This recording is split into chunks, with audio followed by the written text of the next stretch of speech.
મારું નામ અંજલિ છે. માતા-પિતાની સૌથી નાની, સૌથી લાડકી અને કદાચ સૌથી વધુ બદમાશ પણ. બધા કહેતા હતા કે હું ઘરમાં નહીં પણ કોઈ મહેલમાં જન્મી છું. ભાઈઓની આંખોનો તારો, માની ઊંઘ અને પિતાજીનું ગર્વ. પણ આ બધું સાંભળીને મને ક્યારેય ગર્વ ન થયો. હું હંમેશા આભારી રહી. મારા ભણતરમાં વ્યસ્ત, સાદા સ્વભાવની અને નરમ દિલની. મારા બાળપણની દરેક યાદમાં સુગંધ ભરેલી છે. સવારે સ્કૂલ, બપોરે મા સાથે રસોડાની વાતો અને સાંજે છત પર ચા સાથેના અટ્ટહાસ.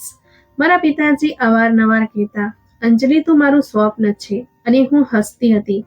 પિતાજી સ્વપ્ન નહીં, હકીકત છું. બધા હસતા, પણ તેમની આંખોની ભીનાશમાં એક વિચિત્ર ભય પણ દેખાતો હતો, જાણે સમયને રોકી લેવા માંગતા હોય. ગ્રેજ્યુએશન પૂરું થતાં સમનોની લાઈન લાગી ગઈ. હું ખૂબ જ ધ્યાનથી બધી વાતો સાંભળતી, દરેક સમનને બારીકાઈથી જોતી, કારણ કે હું ફક્ત એક સારા પતિ જ નહીં પણ એક સારા ઘરની પણ ઈચ્છા રાખતી હતી. પછી એક દિવસ માએ એક તસવીર બતાવી. કેનેડામાં બિઝનેસ કરતો છોકરો, એકલો ભાઈ, માતા અને 2 બહેનો. બધાએ કહ્યું નસીબદાર છે, આટલી નાની ઉંમરે આટલી પ્રગતિ. મારી બહેનપણીઓ બોલી, અંજલિ તારી નસીબ છે, બસ કેનેડાની મુસાફરી કરવાનું ભૂલતી નહીં. પણ હું ચૂપ હતી. તસવીર જોઈને દિલમાં એક વિચિત્ર હલચલ થઈ. ના હા, ના ના, બસ ચૂપચાપ વિચારતી રહી. મેં કહ્યું, માં, શું છોકરો મને ઓળખે છે? માએ હસીને કહ્યું, હજી નહીં, પણ ઓળખી જશે. તારું સૌંદર્ય અને તારી વાતો દિલ જીતી લેશે. લગ્નની વાત નક્કી થઈ ગઈ. છોકરાનું નામ સુનિલ હતું. તે પોતે આવી ન શક્યો, પણ વિડીયો કોલ પર વાત કરી. અવાજમાં આત્મવિશ્વાસ હતો, ચહેરા પર નરમાઈ. તેણે કહ્યું, મારી માતાએ તમને પસંદ કર્યા છે, તો બસ મને પણ આટલું જ પૂરતું છે. મેં હળવી સ્મિત સાથે માથું ઝુકાવી દીધું.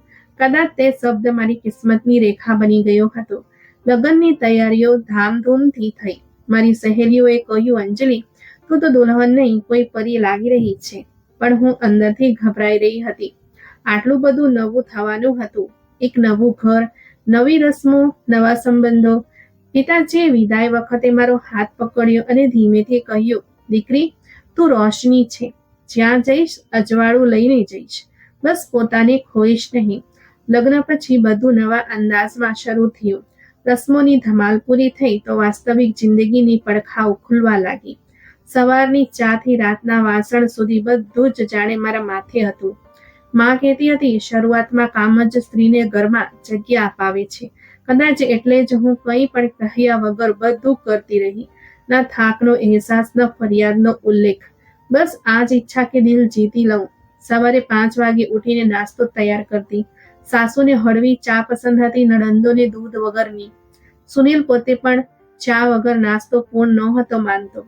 હું બધાના સ્વાદનો ખ્યાલ રાખતી, છતાં પણ અવારનવાર સાંભળવા મળતું, ચા થોડી કડવી હતી, પરાઠું વધારે ઘીવાળું હતું.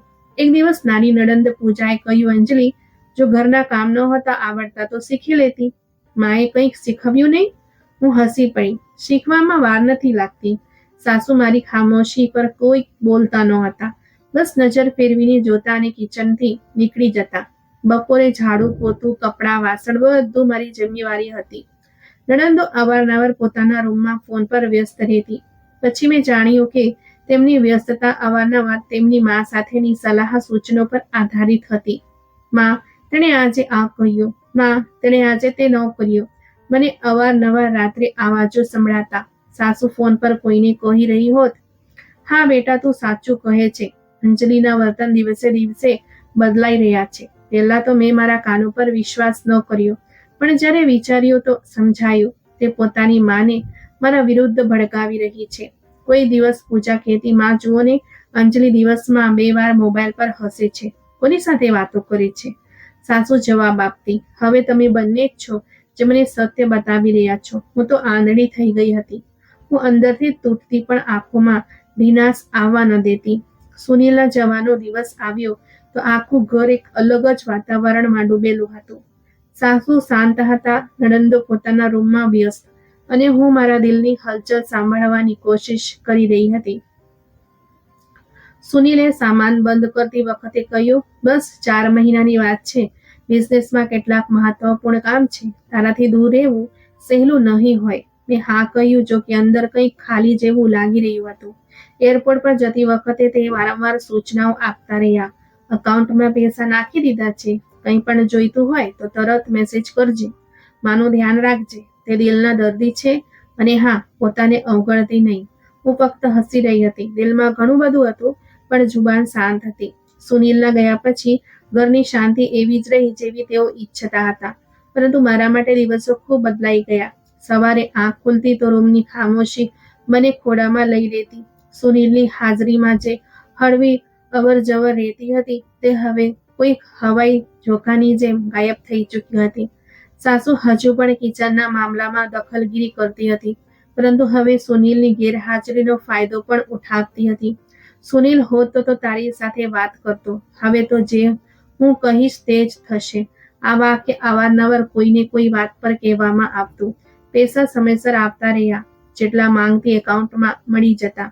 મેં કિચનમાં નવી કટલરી મંગાવી, બેડરૂમમાં પડદા બદલાવ્યા. મારી થોડી સહેલીઓ સાથે માર્કેટ જઈને કેટલાક સારા બ્રાન્ડના જોડા પણ ખરીદી લીધા. બહારની વસ્તુઓ સુંદરતામાં વધારો કરી રહી હતી, પરંતુ અંદર એક ખાલીપો સતત ફેલાતો જઈ રહ્યો હતો.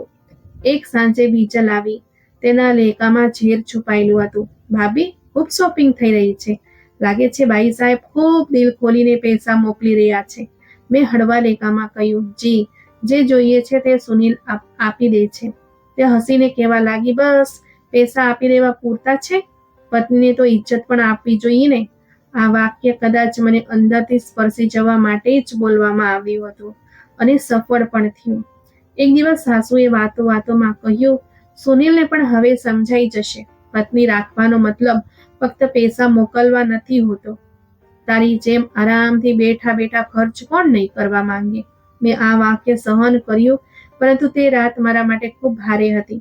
સુનિલને મેસેજ લખ્યો, વાત કરવી છે કોલ કરો. તેમણે તરત વિડીયો કોલ કર્યો. ચહેરો થાકેલો, આવાજમાં નરમાઈ. શું થયું? બધું બરાબર છે? મેં કહ્યું, હા, બસ દિલ થયું કે વાત કરવાનું. તે હસી પડ્યા. બસ આટલું? દિલ તો મારું પણ કરે છે રોજ વાત કરો, પણ કામે કેદ કર્યો છે. કોલ પછી હું વિચારતી રહી, આટલી દૂરીમાં ફક્ત પ્રેમ બાકી છે કે ફક્ત જરૂરિયાત? સુનિલને મારી જિંદગીની નાની નાની મુશ્કેલીઓનો અંદાજો ન હતો, અને હું દર વખતે એ જ વિચારીને ચૂપ થઈ જતી કે તે દૂર છે, મજબૂર છે. ક્યારેક મારા મિત્રો સાથે વાત કરતી તો તે કહેતી, કેટલી નસીબદાર છો, પતિ બહાર છે, પૈસા આવી રહ્યા છે, આઝાદી પણ છે. હું ચૂપ રહેતી. કોઈને શું બતાવતી કે આઝાદી ફક્ત બજારોમાં ફરવાની નથી હોતી, ઇજ્જતની, પોતાનાપણાની પણ હોય છે. ઘરના કામમાં લાગેલા રહેવાથી દિવસ પસાર થતું હતું. પણ એક દિવસ સાસુએ અચાનક કહ્યું, અંજલિ, તારા હાથની દાળ આજે ખૂબ પાતળી હતી. સુનિલ હોત તો તું ક્યારેય આમ ન પકાવતી. મેં ફક્ત એટલું જ કહ્યું, માફ કરજો, ધ્યાન ન રહ્યો. રાત્રે સૂતા પહેલા સુનિલને કોલ કર્યો. સુનિલ, શું ક્યારે એવું બની શકે કે તું હંમેશા માટે અહીં આવી જા? તે ચોંક્યા. અંજલિ, અત્યારે કેમ આ વાત? હજી તો બિઝનેસ સેટ થઈ રહ્યો છે. બધું તારા માટે જ તો કરી રહ્યો છું. મેં વાત બદલી, પણ મારા પ્રશ્ને મને ખુદને હેરાન કરી દીધી. કદાચ હું થાકી ચૂકી હતી એવું બતાવવાથી કે બધું મારા માટે થઈ રહ્યું છે, પણ મારા વગર. થોડા દિવસ પછી ઘરમાં નણંદોના કેટલાક સંબંધીઓ આવ્યા. બધાની વચ્ચે મારી હેસિયત ફક્ત એક નોકરાણી જેવી હતી. સાસુએ એક મહેમાનને ચા આપતા કહ્યું, આ અમારી વહુ છે, કેનેડાવાળા સુનિલની પત્ની. દરેક કામ કરી લે છે, બસ દિલ થોડું નાનું છે. બધા હસી પડ્યા, પણ મારા અંદર કંઈક ખૂંચી ગયું હતું. મેં એક દિવસ અરીસામાં ખુદને જોઈ. કપડાં, ઘરેણાં અને મોંઘી વસ્તુઓમાં લપેટાયેલી એક ખામોશ સ્ત્રી, જેની વાતોનું ભાર ઓછું થઈ ચૂક્યું હતું. વિચારવા લાગી, શું ખરેખર મારી જિંદગીમાં શાંતિ છે, કે આ ફક્ત એક સચવાયેલું દુઃખ છે? હવે સુનિલ સાથેની વાતોમાં પણ તે જૂની ખુશી રહી નહોતી. એક દિવસ તેમણે કહ્યું, તું કંઈક બદલાઈ ગઈ છે, પહેલી જેવી વાત નથી રહી. મેં દિલમાં કહ્યું, તું પણ તો પહેલા જેવો નથી રહ્યો, ફક્ત પૈસા મોકલનારો થઈ ગયો છે, ઓળખનારો નહીં. હું આ બધા છતાં ચૂપ હતી, કારણ કે હું સુનિલને ખોવા નહોતી માંગતી, પરંતુ ઘરમાં પોતાની ઇજ્જતની તલાશમાં દરરોજ હારી રહી હતી. જિંદગી જાણે એક નિશ્ચિત વર્તુળમાં ફરવા લાગી હતી. સુનિલ હજી પણ કેનેડામાં હતો. પૈસા સમયસર આવતા હતા, અને હું હવે ઘરના વહીવટને ખામોશીથી ચલાવી રહી હતી. પરંતુ આ ખામોશીમાં પણ કેટલીક અવાજો હતી જે ફક્ત હું સાંભળતી હતી. તે વાતો, તે ઈશારા, તે નજરો, જેમાં પોતાપણના જગ્યાએ કંઈક બીજું હતું. બંને નણંદોના લગ્ન થઈ ચૂક્યા હતા. બીજલ બીજા શહેર અને પૂજા પોતાના પતિ સાથે બીજા દેશ જઈ ચૂકી હતી. પણ તેમની ગેરહાજરી પણ મારા માટે કોઈ શાંતિનું કારણ ન બની. દર બીજા દિવસે કોઈને કોઈ બહાને તેમના ફોન કોલ આવતા. સાસુ મોબાઈલ કાનથી લગાવી અડધો કલાક બોલતી જતી અને બાદમાં તેમના સલાહ સૂચનો પર ઘર પર ચાલુ પડતા. એક દિવસ સવારે જ સાસુએ કહ્યું, અંજલિ, આજે બપોરે જમવામાં કંઈક હળવું બનાવજે. બીજલ કહેતી હતી કે તું દર વખત ભારે વસ્તુઓ બનાવે છે, મા માટે યોગ્ય નથી. હું ચોંકી. તે અહીં છે પણ નહીં, કેવી રીતે જાણે છે? સાસુએ નજર ચોરી. ફોન પર આ વાત થઈ હતી. મેં જણાવ્યું હતું. હું શાંત રહી ગઈ. તે બંને ઘરથી જઈ ચૂકી હતી, પણ ઘર તેમના સલાહ સૂચનથી ચાલતું હતું. અવારનવાર બીજલ વિડીયો કોલ પર પોતાના પતિ સાથે બેઠી હોય અને મા સાથે વાત કરતી. માં, સુનિલની કમાણીનો હિસાબ તો રાખજે. વહુની માનીએ તો બધા પૈસા ફેશન પર ઉડાવી દે. એક દિવસ સાસુને દવાઓ લેવા શહેર જવાનું હતું. મેં કહ્યું, માં, તમે રોકાવ, હું લઈ આવું છું. તે તરત બોલ્યા, નહીં, બીજલે કહ્યું હતું કે તારાથી બહારના કામ ન કરાવવા, તબિયત ખરાબ થઈ જશે. મેં ગુસ્સે તો પૂછ્યું, શું હું બીમાર છું કે આ ઘરની જવાબદાર નથી સમજતી? તે શાંત રહ્યા. થોડી વાર પછી પોતાના રૂમમાં ચાલી ગયા. પણ મને વિશ્વાસ થઈ ગયો હતો કે તે મારા દરેક પગલાની જાણ દીકરીઓને આપે છે અને દીકરીઓ પોતાની માને મારાથી અલગ રાખવાનો કોઈ મોકો હાથથી જવા દેતી નથી. એક દિવસ સુનિલે વિડીયો કોલ કર્યો. મેં પૂછ્યું, શું ક્યારેય બીજલ કે પૂજાએ તારી પાસે પૈસા માંગ્યા? તે ચોંકીને બોલ્યા, નહીં. કેમ? મેં વાત બદલી. બસ એમ જ પૂછ્યું. પરંતુ હું હવે શંકામાં ઘેરાઈ ગઈ હતી. કેટલાક દિવસ પહેલા મેં સાસુના રૂમમાંથી એક લિફાફા જોયો હતો, જેના પર બહારના દેશનું એડ્રેસ હતું. ન ઈચ્છતા પણ મેં લિફાફા જોયો. અંદર સુનિલે મોકલેલા પૈસા હતા. હું કંઈક બોલી નહીં, પણ તે દિવસે મારા દિલમાં પહેલી વાર સ્પષ્ટ ખ્યાલ આવ્યો, સુનિલની કમાણી ફક્ત મારા માટે નહીં, સાસુના માધ્યમથી નણંદો સુધી પણ જઈ રહી છે. એક દિવસ જ્યારે સુનિલે જણાવ્યું કે તેણે કેટલાક પૈસા ઘરે મોકલ્યા છે જેથી હું મારી જરૂરિયાતો પૂરી કરી શકું, તો મેં સાદગીથી પૂછ્યું, આ પૈસા ફક્ત મારા માટે જ હતા ને? સુનિલે કહ્યું, હા, મેં માને કહ્યું હતું કે તને આપી દે, જે જોઈએ તે તું લઈ લેજે. પણ મને યાદ આવ્યું કે એ જ દિવસ હતો જ્યારે સાસુએ એક નવો મોબાઈલ મંગાવ્યો હતો અને કિચનમાં કહ્યું હતું, બીજલના મેસેજીસ હવે વ્યવસ્થિત રીતે વાંચીશ. મારા અંદર જાણે ધુમાડો ભરવા લાગ્યો હતો. દરેક નાની વસ્તુમાં હવે મને શંકા નજર આવવા લાગી. મેં એક દિવસ સાસુને કહ્યું, સુનિલે જે પૈસા મોકલ્યા, શું તેમાંથી કંઈક મને આપી શકો છો? મારે બિલ આપવાનું છે. તે બોલ્યા, બાકીના દિવસો માટે પણ તો સંભાળવાનું છે. જરૂર હોય તો જણાવ, હું વસ્તુ ખરીદી દઈશ. આ સાંભળીને મેં પહેલી વાર અનુભવ્યું કે હું આ ઘરમાં પત્ની ઓછી, મહેમાન વધારે છું. પતિની કમાણી પણ મારા અધિકારમાં નથી. બસ પરવાનગી વગર કોઈ વસ્તુનો પ્રશ્ન ન કરો તો જ શાંતિ છે. કિચનમાં બીજલનો કોલ આવ્યો. સાસુ સ્પીકર પર બોલી રહ્યા હતા, હા બેટા, બધું બરાબર છે. અંજલિ હવે કંઈક વધારે શાંત રહે છે. કદાચ સમજી ગઈ છે કે ઘરનો વહીવટ કેવી રીતે ચાલે છે. બીજલનો અવાજ આવ્યો, બસ માં, પોતાનો હાથ મજબૂત રાખો. ભાઈની કમાણીના હકદાર તમે છો. તમે જ બધું સંભાળ્યું છે. તે ક્ષણ હતી જ્યારે દિલનો નરમ ભાગ પણ સખત થઈ ગયો. હવે હું સેવા નહોતી કરી રહી, બલકે પોતાનો હક માંગવા માટે તૈયાર થઈ રહી હતી. આજ રાત્રે સુનિલને મેસેજ લખ્યો, જો તમારી કમાણી પર અધિકાર પણ મારો નથી, તો શું ખરેખર હું તમારી પત્ની છું?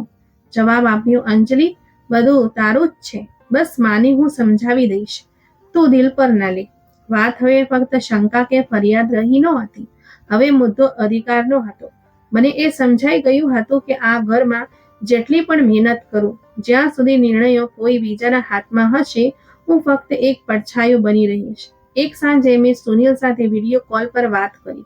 મેં સીધી વાત કરી, સુનિલ, મને ઘરનું સંપૂર્ણ નિયંત્રણ જોઈએ છે. પૈસા, નિર્ણયો, વ્યવસ્થા, બધું મારા હાથમાં હોય. તે ચોંક્યો, અંજલિ, માનું શું થશે? તે આખી જિંદગી આ ઘર સંભાળતા આવ્યા છે. મેં નજર સ્થિર કરી, તો પછી મને અહીં કેમ લાવવામાં આવી હતી? શું ફક્ત કામ કરવા માટે? ઇજ્જત કે અધિકાર પણ મારો હક બનશે કે નહીં? તે થોડો નરમ પડ્યો. જો તને ખર્ચ માટે ક્યારેય કંઈક નથી કહ્યું, જે માંગ્યું તે આપ્યું, પણ આખા ઘરનો વહીવટ તને આપો આ થોડો મુશ્કેલ છે. મને ખૂબ ફરક પડશે. મેં વાત પૂરી કરી. તો પછી મારાથી પણ ફરક પડશે. જ્યાં સુધી મારો હક નહીં મળે હું વાત નહીં કરું. કોલ બંધ કરી દીધો. બીજા દિવસે મેં સાસુને કહ્યું, માં, હવે તમારી તબિયત પણ કંઈક નબળી રહે છે. સારું છે તમે કેટલાક કામ મારા પર છોડી દો. તેમણે કડક લેખામાં જવાબ આપ્યો, જ્યારે કામની રીત આવી જાય તો છોડી પણ દઉં. હજી તો દરરોજ કંઈક ને કંઈક બગાડો છો. મેં દિલમાં નિર્ણય કરી લીધો હતો. રાત્રે સુનિલને મેસેજ કર્યો, હું પિહર જઈ રહી છું. જ્યાં સુધી અધિકાર નહીં મળે પાછી નહીં આવું. તેણે તરત જવાબ આપ્યો, અંજલિ, જીદ ન કર. વાત કરી લઈએ છીએ, કંઈક ઉકેલ કાઢીએ છીએ ને.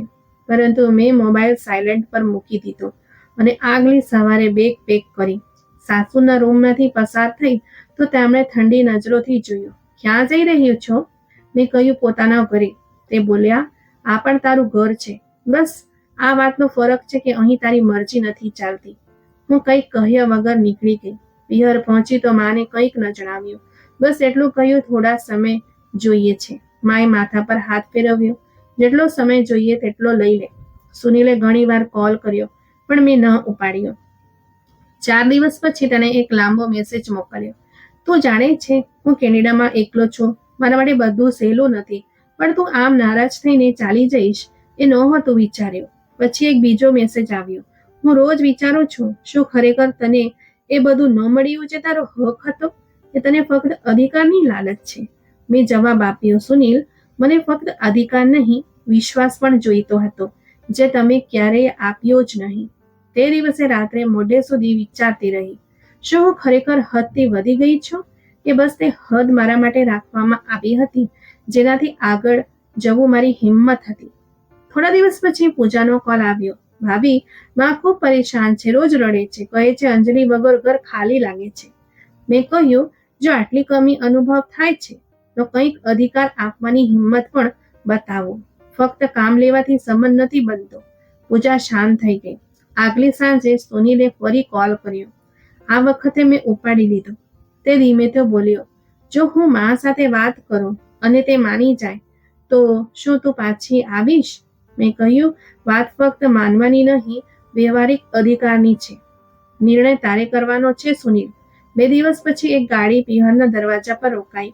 દરવાજો ખોલ્યો તો સામે સાસુ હતી. તેમના હાથમાં સુનિલનો પત્ર હતો. આલો, સુનિલે તારા માટે મોકલ્યો છે. કહે છે, માં, જો તમે માની જાઓ તો અંજલિને લઈ આવો. અને હું માની ગઈ છું. મેં હેરાનીથી જોયું. આપ માની ગયા? તે ખામોશીથી બોલી, મારી ઉંમર થઈ ગઈ છે, હવે ના હિંમત છે ના ફરિયાદ. જો તું ઈચ્છે કે ઘર તારા હાથમાં હોય તો સંભાળ. બસ એક વાત યાદ રાખજે, જે અધિકાર માંગે છે તે બોજ પણ હોય છે. મેં પાછા ફરવા માટે બેગ તો બાંધી લીધી, પણ દિલના કોઈ ખૂણામાં હજુ પણ સાવચેતી હાજર હતી. ગાડીમાં ખામોશી હતી. રસ્તા બદલાતા જતા હતા અને મારા સાથે મારા વિચારો પણ. ઘરનો દરવાજો ખોલ્યો તો વાતાવરણ કંઈક બદલાયેલો લાગ્યો. સાસુએ એ દરવાજો મારા માટે ખોલ્યો હતો અને હું એક એવી હેસિયતમાં દાખલ થઈ જે પહેલા ક્યારેય ન મળી હતી. કિચન, ફ્રીજ, અલમારીઓ બધું હવે મારા નિર્ણયો પર હતું. અહીં સુધી કે નોકરાણીની સૂચનાઓ પણ હવે હું જ આપતી હતી. સુનિલે આગલા કોલ પર કહ્યું, માએ તને બધું સોંપી દીધું છે, હવે તારી મરજી ચાલશે. ખુશ છે? મેં હળવું સ્મિત કરીને જવાબ આપ્યો, ખુશી ધીમે ધીમે અનુભવાશે, આદત પડી રહી છે. પહેલા દિવસે મેં ઘરની ગોઠવણી બદલાવી દીધી.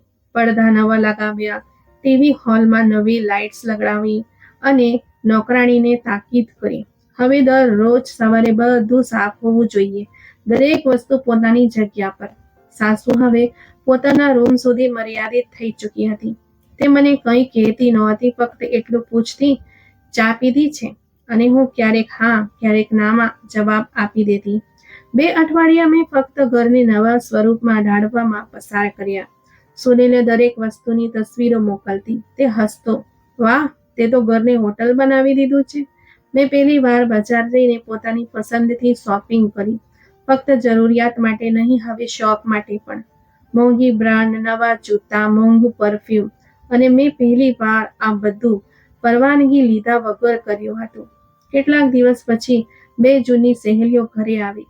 મેં તેમના માટે ખાવાનું ભવ્ય આયોજન કર્યું. મોંઘા ડિનર સેટ પર ભોજન પીરસ્યું.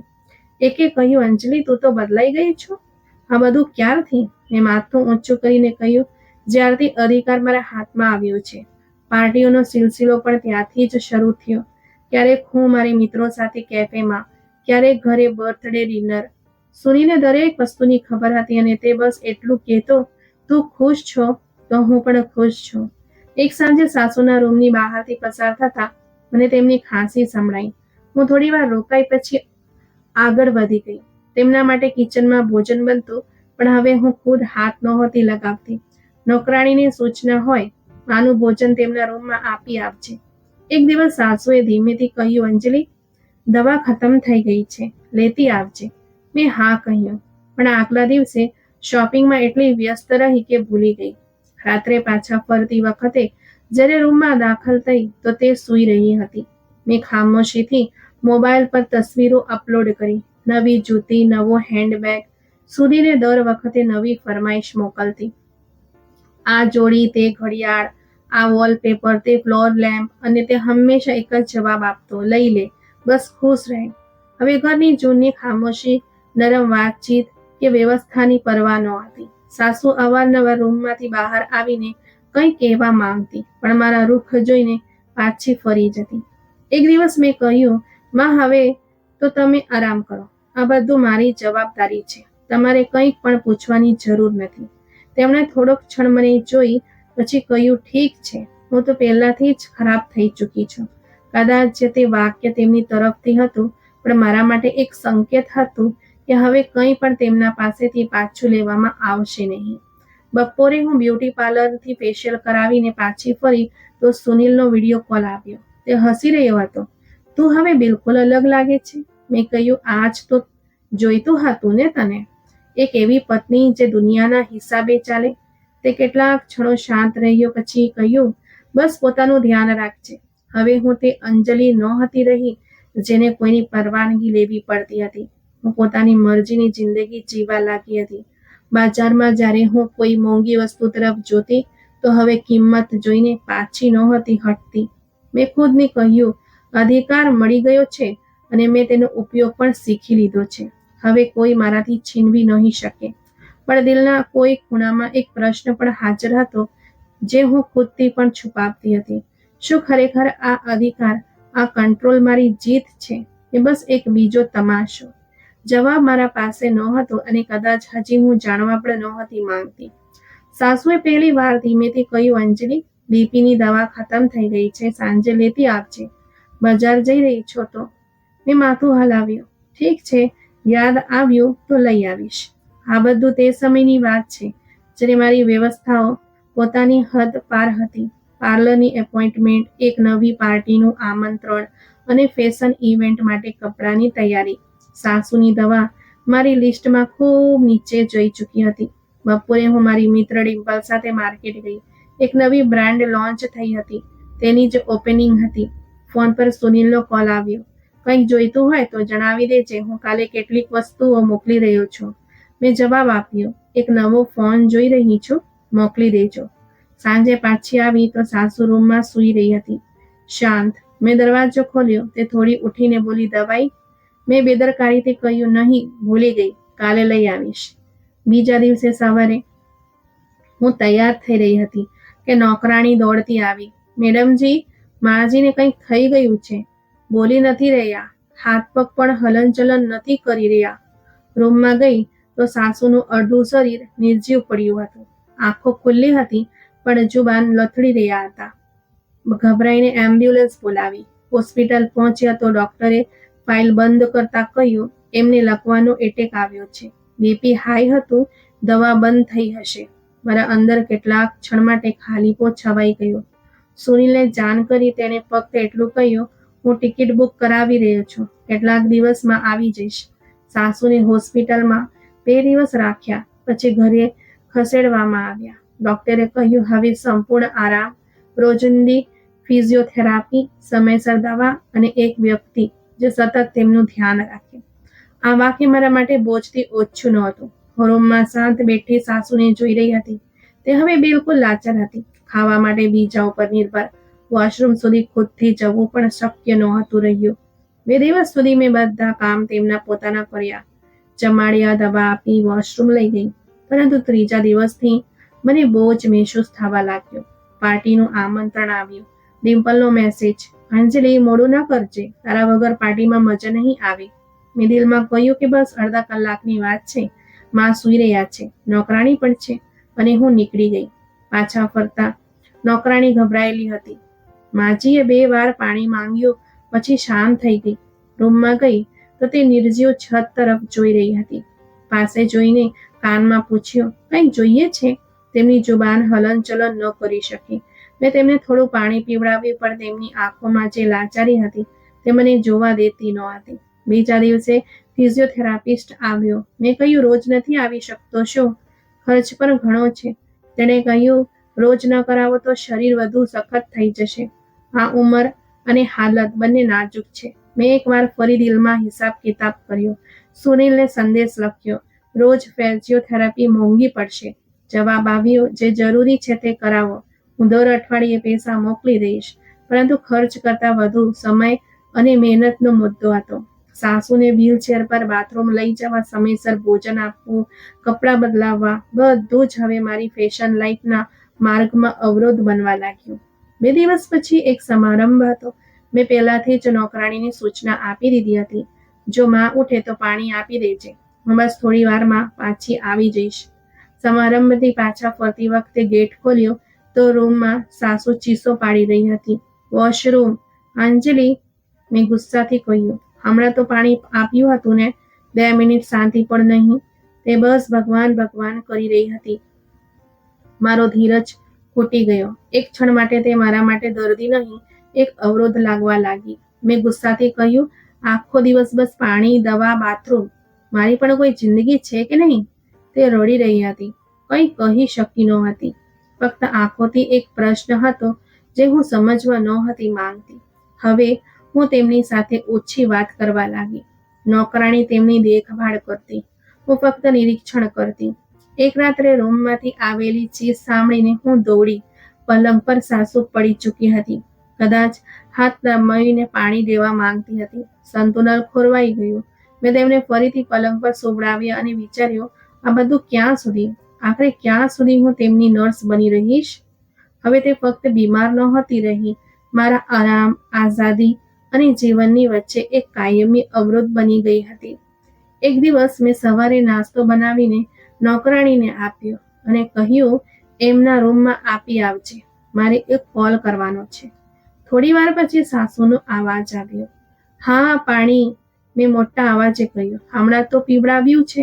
દર થોડી વાર પછી શોર કેમ? તે ફરી બોલી, તરસ, ખૂબ તરસ લાગી છે. હું ગુસ્સામાં ઉઠી કિચનમાંથી ગ્લાસ ભર્યો અને જોરથી તેમની નજીક જઈને કહ્યું, આ લો, જેટલું પીવ્યું હોય પી લો. દર 2 મિનિટે અવાજ ન કરો.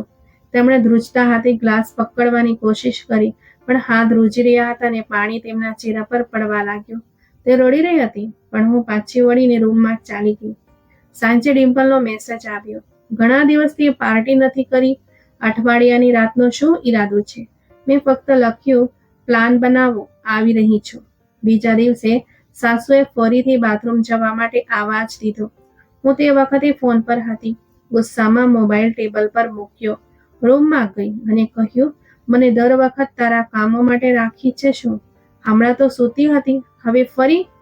તે ડરના માર્યા કંઈક બોલી ન શકી.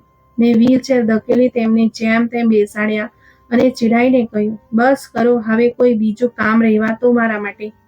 તેમની આંખોમાં આંસુ હતા, પણ જુબાન બંધ હતી. થોડા દિવસ પછી બીજલનો કોલ આવ્યો. ભાભી, હું આવી રહી છું. માને જોવાનું મન થઈ રહ્યું છે. 2 દિવસ રોકાઈશ. મારા માટે આ માહિતી પરેશાનીનું કારણ હતી. મેં નોકરાણીને કહ્યું, રૂમ સાફ કરો, બીજલ આવી રહી છે. માને પણ જરા સાફ બનાવી દો, જેમ પહેલા હતા. બીજલ આવી તો મેં સાસુના પલંગની નજીક જઈને તેમના હાથ પકડ્યા. આવાજ બદલીને કહ્યું, માં જુઓ કોણ આવ્યું છે. બીજલ, તમારી પ્યારી દીકરી. સાસુએ હળવું માથું હલાવ્યું, પણ નજરો ઝૂકેલી હતી. બીજલે ઝડપથી માનો હાથ પકડ્યો. માં, કેમ છો? તે બોલી ન શકી. મેં તરત કહ્યું, બસ હવે નબળા થઈ ગયા છે. અમે દરેક સંભવ પ્રયાસ કર્યો છે. તું ચિંતા ના કર, હું બધું સંભાળી લઈશ. બીજલ કંઈક વાર તેમની પાસે બેસી રહી, પછી મારી તરફ જોઈને કહ્યું, ભાભી, તમે ખરેખર ખૂબ સેવા કરી છે. માં હવે ફક્ત તમારા પર વિશ્વાસ કરે છે.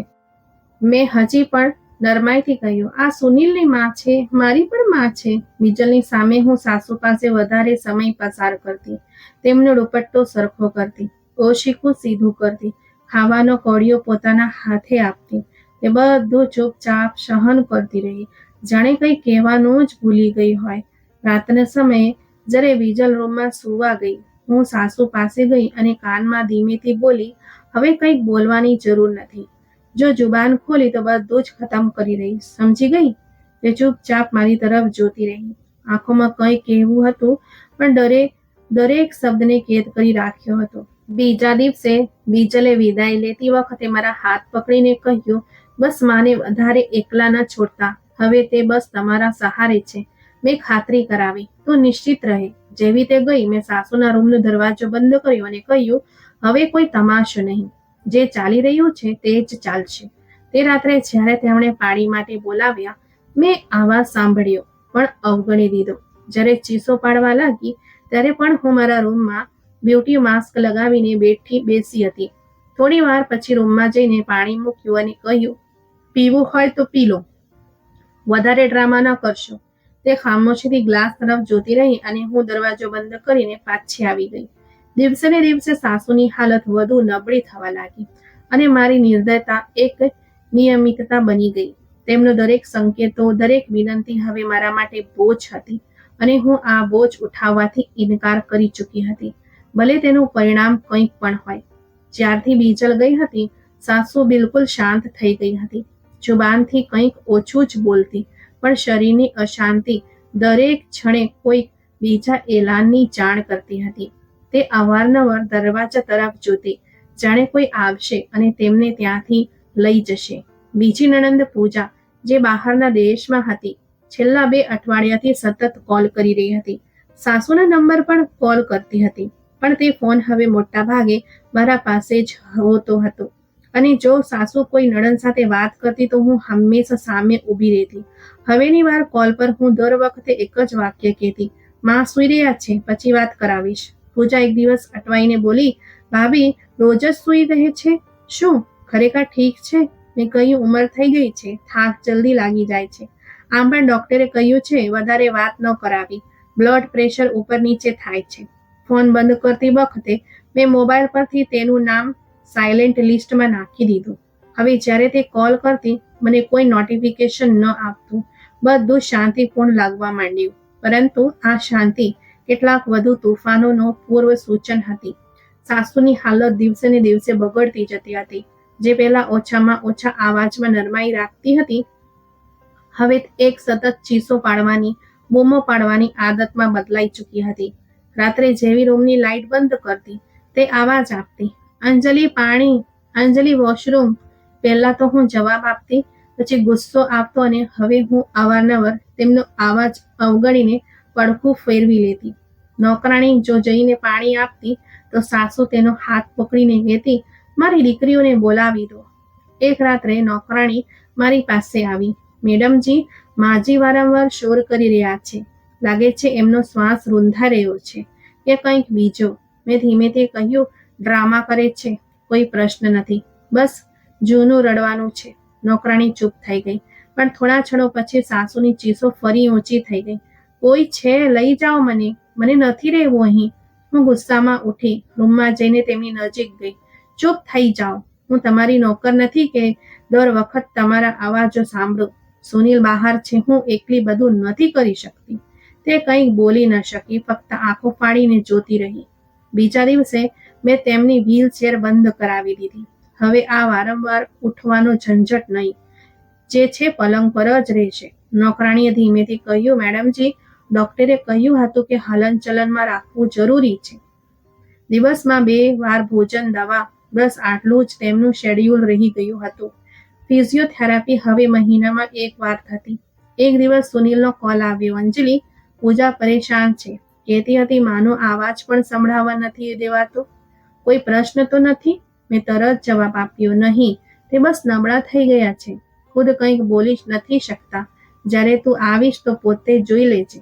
એ જ રાત્રે જ્યારે મેં પાર્ટીમાં જવા માટે તૈયાર થવાનું શરૂ કર્યું, સાસુએ ફરીથી ચીસો પાડવાનું શરૂ કરી દીધું. વોશરૂમ. મેં લિપસ્ટિક હાથમાં લીધેલી હતી. અરીસામાં જોઈ. પછી વોશરૂમમાંથી એક ચાદર કાઢીને તેમના પલંગ નીચે મૂકી દીધી. આ રહી ચાદર. પલંગ ખરાબ ન કરશો. હું ફ્રી થઈને સાફ કરાવી દઈશ. તે શાંત થઈ ગયા.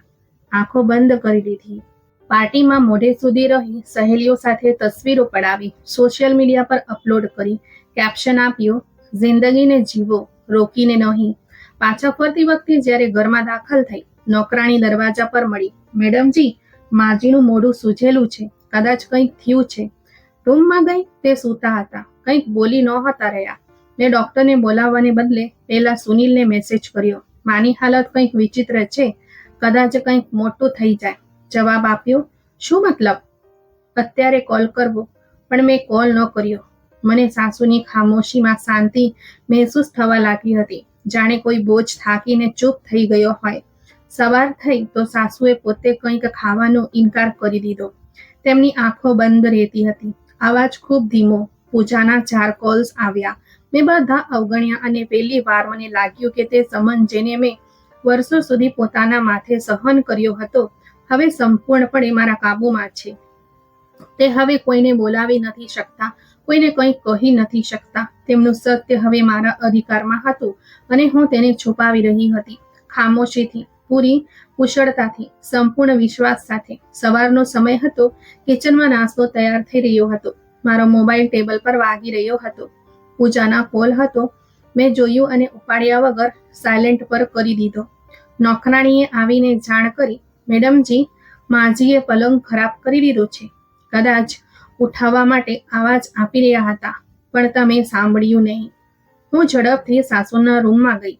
દરવાજો ખોલતા જ એક દુર્ગંધનો ઝોકો આવ્યો. પલંગ ભીનો થઈ ચૂક્યો હતો. તે આંખો બંધ કરીને ચૂપચાપ સૂતા હતા. ચહેરા પર લાજ અને આંખોમાં સ્થિર લાચારી હતી. મારી સહન શક્તિનો પ્યાલો છલકાઈ ચૂક્યો હતો. આટલું પણ નથી થઈ શકતું કે થોડી રાહ જોઈ લેતા? હું ગુસ્સાથી બોલી, હું તમારા માટે નોકર નથી બની. તે કંઈ કહેવા માંગતા હતા, પણ જુબાન સાથ નહોતી આપી રહી. મેં ચાદર ખેંચી તેમના ખભા પર હાથ માર્યો. હવે તો કંઈક શરમ કરવી જોઈએ તમને. હું શું દિવસ રાત તમારા પાછળ લાગેલી રહું?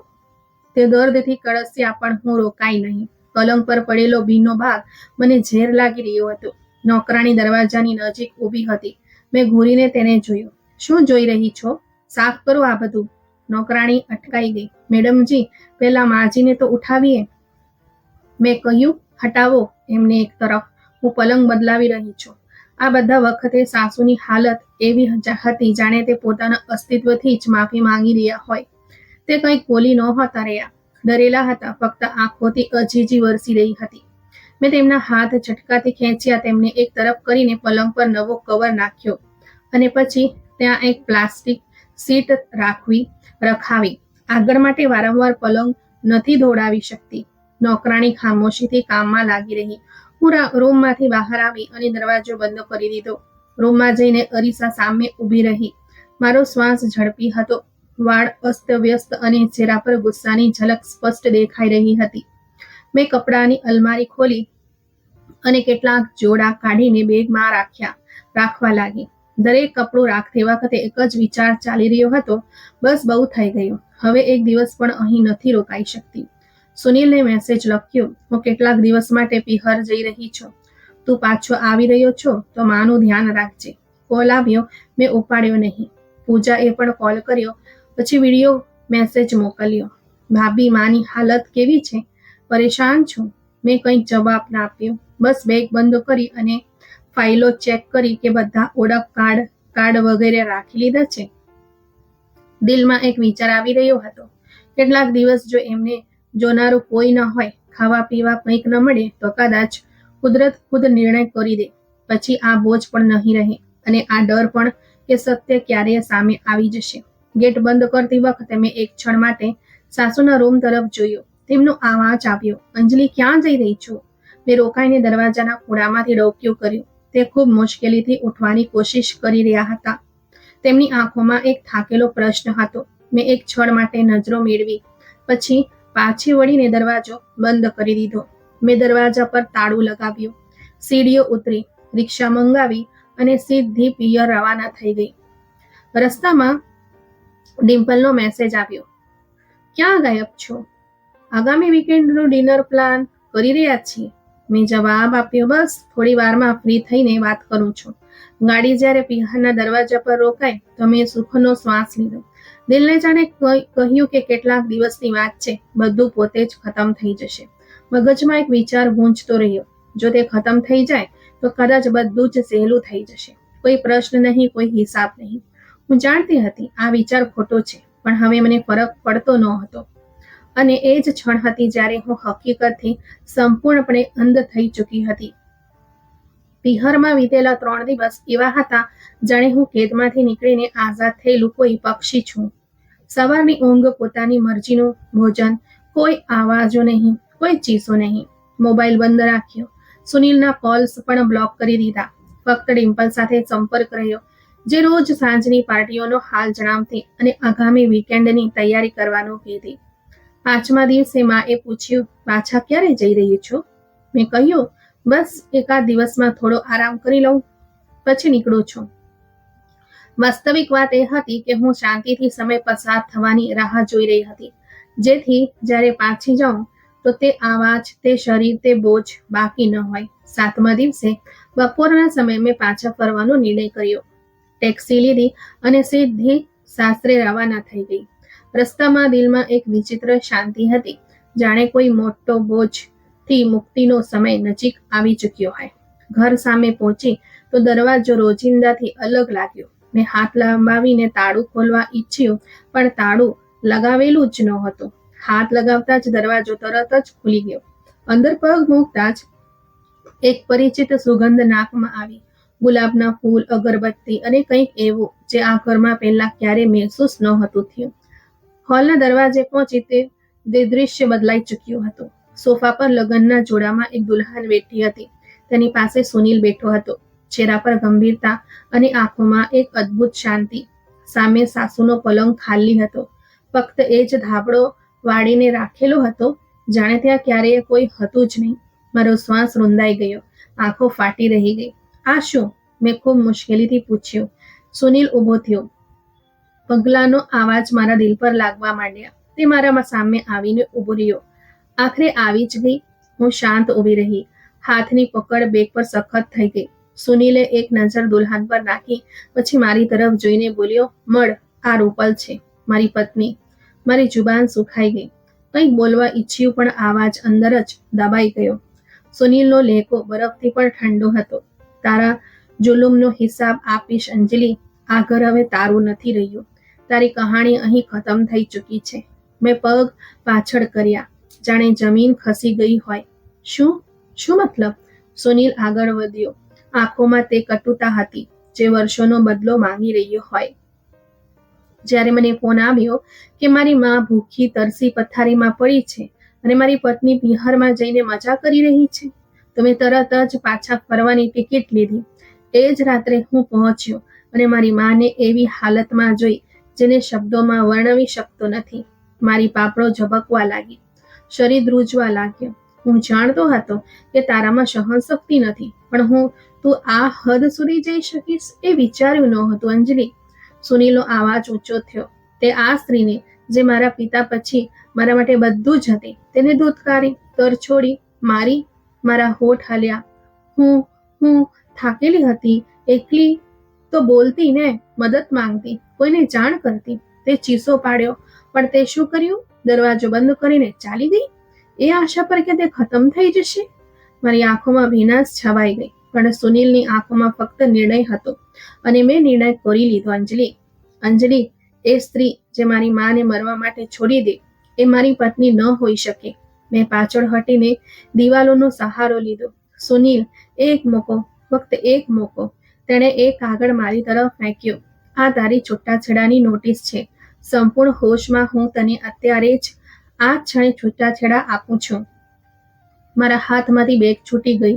પાછળ સોફા પર બેઠેલી નવી દુલ્હન રૂપલ ચૂપચાપ આખો નજારો જોઈ રહી હતી. તે કોઈ અજાણી નહોતી. મેં તેને પહેલા જોઈ હતી. સુનિલની પહેલી મંગેતર, જેનાથી કોઈ કારણસર સંબંધ તૂટ્યો હતો. સુનિલે મારી તરફ જોયું. તે મારો વિશ્વાસ તોડ્યો. મારી માના શ્વાસ કચડ્યા. તારા માટે હવે આ ઘરમાં કોઈ જગ્યા નથી અંજલિ. મારા પગ નીચેથી જમીન ખરેખર ખસી ચૂકી હતી અને પહેલીવાર મને સમજાયું કે જે પરિણામ મેં કોઈ બીજા માટે વિચાર્યું હતું તે મારા પોતાના માટે લખાઈ ચૂક્યું હતું. હું ઘરથી નીકળી તો દરવાજો મારા પાછળ ધમ દઈને બંધ થયો. એક ક્ષણ માટે કંઈક સંભળાતું બંધ થઈ ગયું. ના બહારના અવાજો, ન અંદરના. ફક્ત એક પગલાંનો આવાજ સંભળાતો હતો જે હવે મને ક્યાંય પણ લઈ જઈ રહ્યો ન હતો. ગલી સુમસામ હતી. બપોરના સમયે તડકો તેજ હતો, પણ મારા માટે ફક્ત પડછાયો બચ્યો હતો. તે પડછાયો જેને મેં ખુદ પેદા કર્યો હતો અને જે હવે મારા સાથે જોડાઈ ચૂક્યો હતો. રિક્ષા લીધી, પીહર પહોંચી. માએ દરવાજો ખોલ્યો, મારો ચહેરો જોયો અને એક ક્ષણ શાંત રહ્યા. શું થઈ ગયું છે અંજલિ? તેમણે પ્રશ્ન ન કર્યો, બસ એક થાકેલું વાક્ય કહ્યું. હું કંઈ પણ કહ્યા વગર અંદર ચાલી ગઈ. બેગ જમીન પર રાખી અને સોફા પર બેસી ગઈ. કંઈ બોલવાની હિંમત નહોતી અને જે બોલવાનું હતું તે શબ્દોમાં સમાઈ રહ્યું નહોતું. થોડી વાર પછી ભાઈ આવ્યા. આંખોમાં પ્રશ્ન હતા. છૂટાછેડા થઈ ગયો? મેં ધીમેથી માથું હલાવ્યો. અને એમાં જેને તે પથારી પર છોડી હતી? મારી ખામોશી જ જવાબ હતી. ઘરમાં હવે એ જગ્યા નહોતી જે ક્યારેક મારી હતી. માનો ચહેરો શાંત પણ ઠંડો હતો. ભાઈ મારી સાથે નજર નહોતો મેળવતો. ભાભી રોજિંદા નાસ્તો ચૂપચાપ મારા રૂમના બહાર રાખી જતી અને પાછા વળી જતી. જાણે હું હવે એક બોજ બની ચૂકી હતી જેને કોઈએ મજબૂરીમાં સ્વીકાર તો કર્યો પણ અપનાવ્યો નહીં. એક અઠવાડિયું વીતી ચૂક્યું હતું. સુનિલે મોકલેલા છૂટાછેડાના કાગળો પણ કાનૂની સ્વરૂપ ધારણ કરી ચૂક્યું હતું. કોઈએ તેને રોકવાની કોશિશ ન કરી. પૂજા અને બીજલે પણ એકવાર મેસેજ કરીને લખ્યું, જે કર્યું તે તારા જ હાથોનું વાવેલું હતું. હવે ફરિયાદ નહીં, ફક્ત ખામોશી છે. હું આખા દિવસ રૂમમાં બંધ રહેતી. મોબાઈલ પર તે તસવીરો જોતી જે મેં ખુશીમાં અપલોડ કરી હતી. મોંઘા પોશાકો, પાર્ટીની રોશની, ફેશન શો, કેફેની સેલ્ફી અને હવે એક ખામોશ રૂમ, બંધ દરવાજો અને આંખોમાં સતત પસ્તાવો. માએ એક દિવસ આવીને કહ્યું, શું વિચાર્યું છે તે? ક્યાં સુધી આમ બેસી રહીશ? મેં કહ્યું, માં, મારા વિશે દરેકનો દૃષ્ટિકોણ બદલાઈ ચૂક્યો છે. તેમણે ઠંડા લેખામાં જવાબ આપ્યો, જે લોકો પોતાની હેસિયત ખુદ ખતમ કરે છે તેમના માટે કોઈના દિલમાં જગ્યા બચતી નથી. તે દિવસે મને અનુભવ થયું કે સજા ફક્ત અદાલતમાંથી નથી મળતી. લોકો પણ આવાજ વગરના નિર્ણય સંભળાવે છે અને આ નિર્ણયમાં દલીલની કોઈ શક્યતા નથી હોતી. ક્યારેક જ્યારે હું ફરવા માટે બહાર નીકળતી તો જૂની સહેલીઓ સામે આવીને રસ્તો બદલી લેતી. બજારમાં લોકો મને વિચિત્ર નજરોથી જોતા, જાણે હું કોઈ દુષ્ટરૂપ છું. એક દિવસ મેં ડિમ્પલને મેસેજ કર્યો, ઘણા દિવસો થઈ ગયા, મળવાનું મન છે. જવાબ આવ્યો, વખત નથી મળી રહ્યો, કંઈક વ્યસ્ત છું. અને હું સમજી ગઈ તે પણ તે બધામાં સામેલ થઈ ચૂકી છે જે હવે મારું નામ સાંભળીને નજરો ફેરવી લે છે. સુનિલની નવી પત્ની રૂપલની તસવીરો હવે સોશિયલ મીડિયા પર વાયરલ હતી. સુનિલ સાથે હસતી મુસ્કુરાતી, સાસુ સાથે તસવીરો, હાથમાં ચાનો કપ, કપાળ પર ચમકતો દુપટ્ટો અને એક કેપ્શન, જે પોતાનાઓની જેમ રાખે એ જ અસલ પોતાનો હોય છે. હું મોઢે સુધી તે તસવીર જોતી રહી. ન ઈર્ષ્યા, બસ એક અહેસાસ હતો જે દિલની અંદર કહી રહ્યો હતો, આ તે જગ્યા હતી જે ક્યારેક તારી હતી પણ તે સંભાળવાને બદલે બગાડી દીધું. રૂમની દિવાલ પર લાગેલી ઘડિયાળ ચાલતી રહી છે પણ વખત તે હવે મારા માટે જાણે રોકાઈ ગયો છે. આજે હું મારી કહાણી ખુદ સંભળાવું છું. હું તે છોકરી હતી જે લાડકી હતી, પ્રેમમાં ઉછરી, ભણેલી ગળેલી, સમજદાર. પણ જ્યારે જિંદગીએ અધિકાર આપ્યો, મેં તેનો ઉપયોગ પ્રેમ માટે નહીં, અહંકાર માટે કર્યો. જ્યારે સેવાનો સમય આવ્યો, મેં તેને બોજ સમજ્યો. જ્યારે મોકો મળ્યો, મેં ધીરજની જગ્યાએ ગુસ્સો પસંદ કર્યો. અને જ્યારે બધું જ મારા હાથમાંથી નીકળી ગયો, ત્યારે મેં જાણ્યો કે જે ખોઈ દીધું તે ક્યારે પાછું નથી આવતું. આજે હું પિહરના એક રૂમમાં બંધ છું. ના કોઈ પૂછે છે, ના કોઈ સાંભળે છે. ફક્ત વીતેલા દિવસોના આવાજો છે અને સચ્ચાઈની દિવાલો. અને હવે જ્યારે હું ખુદને અરીસામાં જોઉં છું તો ફક્ત એક વાક્ય સંભળાય છે, કદાચ હું ખરેખર આની જ હકદાર હતી. જે સંબંધોમાં અધિકાર કે કરુણા ભૂલી જાય તે આખરે એકલતાનો શિકાર થઈ જાય છે. જુલુમ જ્યારે હદથી વધી જાય તો ઇન્સાફ ખામોશ નથી રહેતો. તો મિત્રો, આજની આ વાર્તા તમને કેવી લાગી? કોમેન્ટ બોક્સમાં જરૂર જણાવજો. જો તમને વાર્તા પસંદ આવી હોય તો વિડીયોને લાઈક કરજો અને વિડીયોને વધુમાં વધુ શેર પણ કરજો. આવી જ નવી રસપ્રદ વાર્તાઓ સાંભળવા માટે અમારી ચેનલને સબસ્ક્રાઇબ કરજો. અને હા, બેલ આઇકન દબાવવાનું ભૂલતા નહીં, જેથી તમે અમારી કોઈ પણ વાર્તા ચૂકશો નહીં. અને આપણે ફરી મળીશું એક નવી વાર્તા સાથે. ધન્યવાદ.